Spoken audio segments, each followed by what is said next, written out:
নমস্কার, আমি ডক্টর গৌতম চক্রবর্তী। আপনাদের সবাইকে স্বাগত সুবিধা কেয়ারের পক্ষ থেকে। আজকে প্রতিদিনকার মতো আবার একটি নতুন প্রোডাক্ট নিয়ে আপনাদের সামনে উপস্থিত হয়েছি। এই প্রোডাক্টটার নাম হচ্ছে ট্রেন সেভ ট্যাবলেট।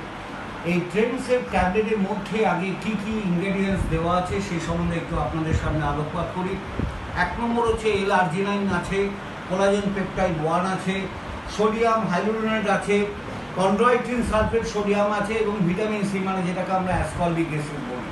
এই 5টা অত্যন্ত জনপ্রিয় ইনগ্রেডিয়েন্টস দিয়ে তৈরি এই ট্রেন সেভ ট্যাবলেটের ব্যবহার, উপযোগিতা এবং কেন ব্যবহার করবেন, কতদিন ব্যবহার করবেন সেই সম্বন্ধে এখন 2-4টে কথা বলি। দেখুন, আমাদের বেশিরভাগ মানুষ, বিশেষ করে যাদের বয়স 50-55 ওপরে বা 60-এর ঊর্ধ্বে বয়স, বা মহিলাদের যাদের মেনোপজ হয়ে গেছে, PMO পোস্ট মেনোপজাল অস্টিওপোরোসিস বলে একটা সমস্যা তৈরি হয় মহিলাদের ক্ষেত্রে। বোন মিনারেল ডেন্সিটিটা কমতে থাকে, অর্থাৎ শরীরের হাড় থেকে সমস্ত যে ইম্পর্টেন্ট মিনারেলস যেগুলো ফসফরাস, ক্যালসিয়াম, ম্যাগনেসিয়াম এগুলো কমে যায়। শুধু তাই নয়, আপনি দেখবেন অস্টিওআর্থ্রাইটিস বেশিরভাগ মানুষ যারা ভুগছেন এই ধরনের সমস্যায়, আর্থ্রাইটিসের সমস্যা হচ্ছে কার্টিলেজটা ড্যামেজ হয়ে যায়, articular damage of the cartilage.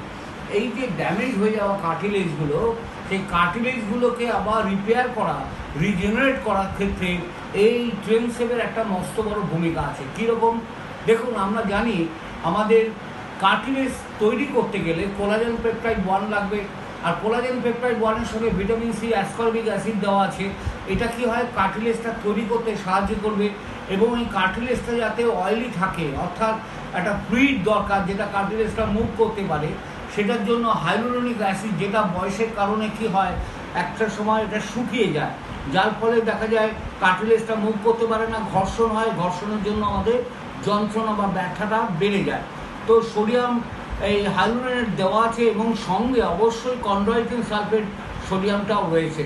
তাহলে বুঝতে পারছেন, অস্টিওআর্থ্রাইটিস, অস্টিওপোরোসিস কিংবা অস্টিওম্যালাইসিয়া কিংবা রিউমাটয়েড আর্থ্রাইটিস বা গাউট আর্থ্রাইটিস, যে কোনো জয়েন্ট পেইনের ক্ষেত্রে, সেটা হাঁটুতে হতে পারে, কোমরে হতে পারে, স্ক্যাপুলা মানে কাঁধে হতে পারে, অ্যাঙ্কেলে হতে পারে, এলবো জয়েন্ট হতে পারে, যে কোনো জয়েন্ট পেনের ক্ষেত্রে যেখানে আপনার মনে হচ্ছে আপনি খুব কষ্ট পাচ্ছেন, যন্ত্রণা অনেক দিন ধরে কষ্ট পাচ্ছেন, সেখানে আমি অবশ্যই বলবো তাদেরকে এই ট্রেন সেভ ট্যাবলেটটা ব্যবহার করার জন্য।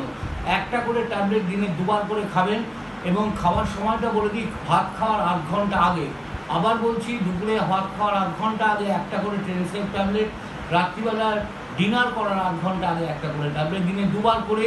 এর সঙ্গে অবশ্যই এই কোম্পানির ক্যালম্যাপ K27 সাবডিউরেটিভ ক্যাপসুলটা রয়েছে, ফাইটোকিওর অস্ট্রোসাব ট্যাবলেটটাও ব্যবহার করবেন এবং অফকোর্স এর সঙ্গে পেইন গো ফাস্ট ক্যাপসুল বা দার্ট গো ফাস্ট ক্যাপসুল, যেটা আমাদের ব্যথা কমাবার জন্য ব্যবহার করা হয়, সেটাও আপনারা ব্যবহার করতে পারেন। তাহলে ট্রেন সেভ ট্যাবলেট কখন কীভাবে খাবেন? একটা করে ট্যাবলেট দিনে 2বার, before lunch, half an hour before lunch and half an hour before dinner. Thank you, ধন্যবাদ।